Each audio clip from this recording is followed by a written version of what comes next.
하셔야겠습니다. 지금까지 KBS 교통정보센터였습니다. 오늘 하루 이슈의 중심.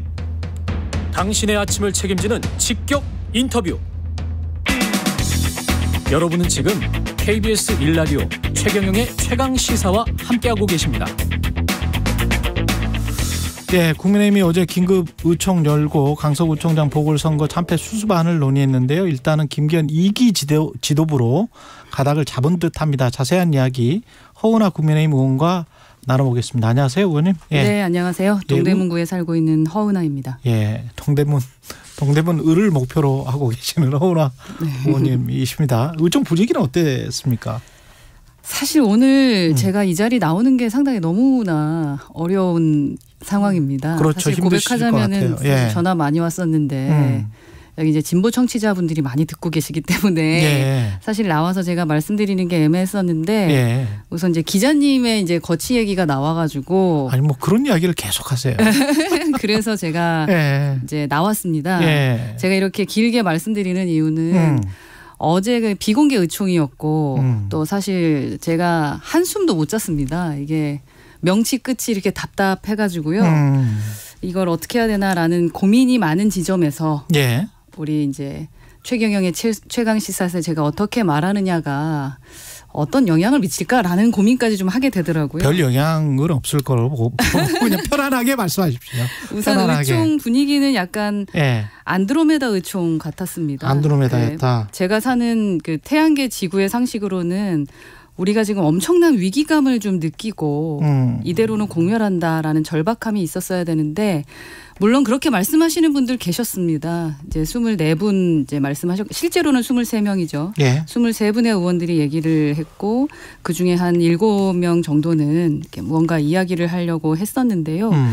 근데 그 외에는 저는 그 공간에 제가 아는 세계와는 좀 동떨어진 이야기가 계속 나왔다라는 생각이 들었고 예. 중간에 이제 김웅 의원도 사실은 의총장에서 그냥 나갔거든요. 예. 그러니까 이건 뭐 짜고 치는 거 아니냐 좀 설계가 돼 있는 것 같다 하시면서 그냥 나가셨어요. 예. 저는 근데 끝까지 대표의 발언까지 듣고 싶었습니다. 그래서 좀 남아 있었는데 지금 뭐 단결해야 된다라던가 예. 송파구청장 선거였으면 이겼을 거라던가 대통령 충분히 잘하고 계시니까 공격하지 말라던가 믿고 싶지 않지만 부정선거라던가 언론에 대한 얘기를 부정선거라는 이야기도 또 나왔어요? 몇 분 하셨을 때 저는 그래요? 솔직히 눈앞이 좀 캄캄해졌고요. 네. 저는 기대를 하고 나갔고 그래서 제가 의총장에서도 발언을 했음에도 불구하고 너무나도 낯선 평행우주에 떨어진 것 같아가지고 지금 말씀드렸다시피 이 명치 끝에 돌덩이가 좀 있는 듯한 느낌입니다. 그냥 죄송하다는 말씀을 좀 드려야 되는지 내가 어떻게 해야 되나라는 생각이 좀 많이 들었고요. 어제 제일 처음에 이제 뭐 이철규 의원 얘기하시고 그 뒤에 이영 의원이 얘기를 하셨는데 그 핵심은 단결이었습니다. 네. 그 단결이라는 것 지금까지 우리가 안 했다라는 건가라는 생각과 내부 총질 얘기를 좀 많이 하셨는데 네. 거기에서 이제 공동 선대위원장 구상찬 위원장과 김성태 위원장님에 대한 그 책임 회피에 대한 이야기를 하셨어요. 그래서 추후에 당해 조치가 필요하다라는 말씀까지 하시는 거 보면서 누군가가 큰맘 먹기 전에는 진짜 발언하기 힘들겠구나라는 생각을 좀 많이 해서 제가 좀 길게 말씀을 드렸습니다. 누군가는 대통령을 말씀하시는 겁니까? 아니면 김기현 저희 대표를? 내부에서 지금 이제 공동 선대위원장이었거든요. 그 두 분이. 예. 선대위원장이 책임을 지지 않고 내부 갈등 유발하는 듯한 모습을 보여준다. 이것은 내부 총질이다. 이렇게 이야기하시는 것을 보면서 기존에 함께 김성태, 구성찬? 예, 네. 함께 이제 그 참여하셔서 열심히 뛰셨던 뭐 위원장들이나 그런 분들은 말씀하기 어렵겠구나라는 생각이 들었다라는 얘기입니다. 예. 예. 23분이 말씀하셨는데 7대 15였다. 그러니까 한 3분의 2 정도는 단결해야 된다. 이 말을 했다는 거죠? 네. 예. 3분의 2 정도는? 네. 그리고 뭐 3분의 용산에 대해서 얘기하신 분은 뭐 한 3명 정도밖에 안 됐던 것 같습니다. 용산에 대해서는. 네. 그러니까 대통령 책임론은 유승민 전 의원도 최강시사에서 한번 이야기를 했는데 직접적으로 대통령 책임론에 관해서 이야기를 했습니까? 그 세 분은? 대통령 책임론보단 저희는 여당 우리에 대한 얘기를 했겠죠. 집권 여당의 책임론. 집권 여당으로서 저도 말씀을 드렸습니다. 이제 용산에 이야기해야 되는 부분들 소통이라는 것은 듣고 싶은 말만 하는 것은 아니지 않습니까? 저희가 국민의 민심 읽고 그분들께서 아파하시고 왜 속상해 하시는지 왜 저희한테 화가 나 계신지 그 부분에 대한 것을 제대로 좀 전달하고 잘못했던 건 잘못했다라고 말씀드릴 수 있어야 된다라는 그런 말씀을 하시는 분들이 뭐 많지는 않았던 것 같습니다. 핵심은 뭐라고 보세요? 이렇게 답답하게 뭘 느끼는 그 아까 수직적인 당정 관계 아까 뉴스 언박싱에서 그런 이야기를 언론들은 많이 하는 것 같습니다. 그 결국은 보수 신문들 다 포함해서 수직적 당정 관계가 가장 큰 문제 아니냐. 그래서 집권 여당이 어느 정도는 견제와 균형을 좀 잡아줘야 되는 것 아니냐. 밑에서 위로 미친가요? 이게 사실은 파트너인 것 같은데 당정이면. 네, 그러니까 뭐 그런 얘기도 하신 분이 계십니다. 저희가 기본적으로 그 지켜야 될 것이 있으니까요. 행정부에 대해서 입법부가 해야 되는 견제들이 있는데 그러한 것을 우리가 지키고 있는지 고민해보자라고 말씀하신 분도 계시고요. 그런데 이제 김기현 대표가 전당대회에서 당선되실 수 있었던 것은 우리가 희망했던 게 혁신형 리더십은 아니었습니다. 분명 선출하신 분들은 당정 간의 호흡을 맞춘다는 의미에서 김기현 대표를 저희가 선출을 하지 않았겠습니까? 그래서 제가 처음에 이제 그 김기현 대표의 사퇴에 대한 얘기는 저는 사퇴를 요구할 생각이 없다라고 발언은 했습니다. 왜냐하면은 저희는 이준석 대표 시절에 그 선출한 당대표를 끌어내리는 그 경험을 제가 수석 대변인으로서 옆에서 직접 경험을 하지 않았겠습니까? 그래서 그 끌어내리는 것에 방점을 두기보다는 국민들 입장에서는 사실은 당대표가 바뀌든 안 바뀌든 크게 무슨 상관이냐. 한마디로 노상관이거든요. 그냥 다만 니들이 뭘 잘못했는지 알아라.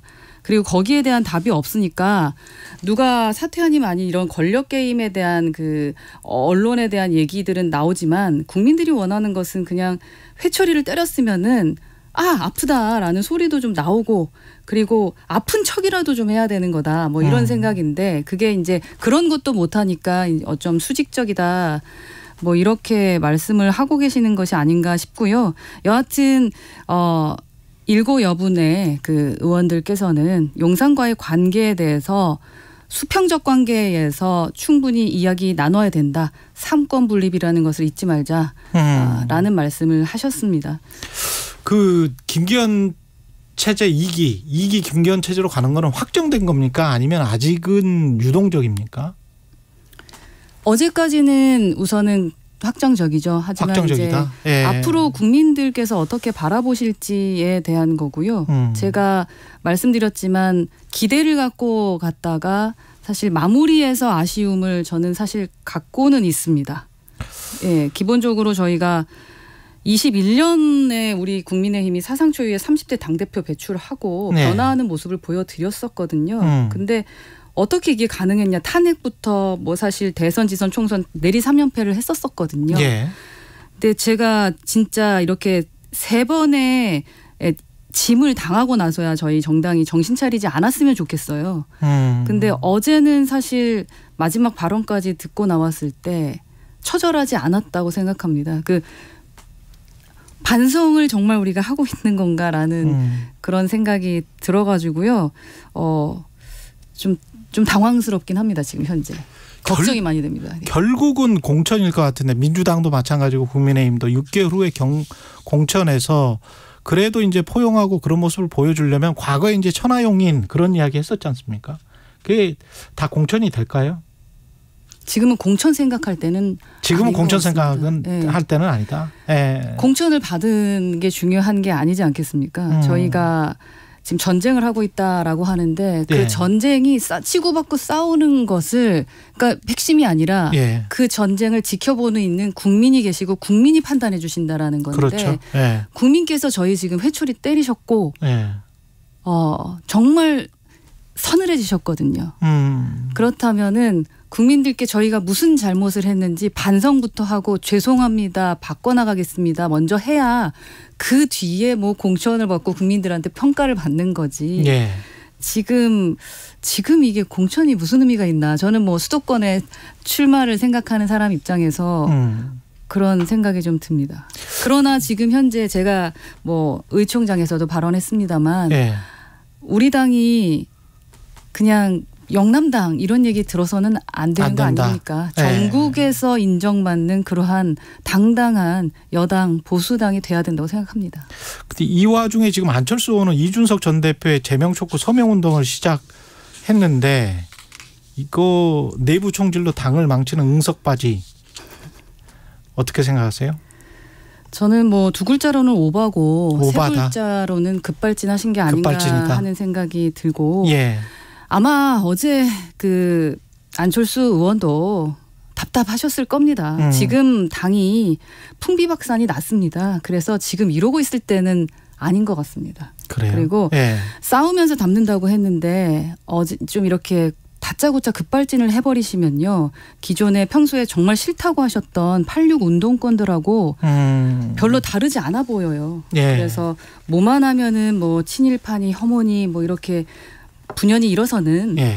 그러한 민주당 정치인들 모습 보여주지 마셔야 되거든요. 그래서 저는 대표님께서 그러니까 안철수 의원께서 이것도 저것도 뭐 여의치 않으니까 결국 보수 유튜브 감성까지 이렇게 좀 가신 것 같아서 좀 안타까워요. 근데 이제 예. 변하셨을 거라고 믿고 싶습니다. 왜냐하면 예. 어제 의총장에 끝까지 계신 걸로 저도 봤고 그 마라톤 좋아하시고 예. 모쪼록 마라톤 하시면서 긴 그 호흡을 아실 테니까 예.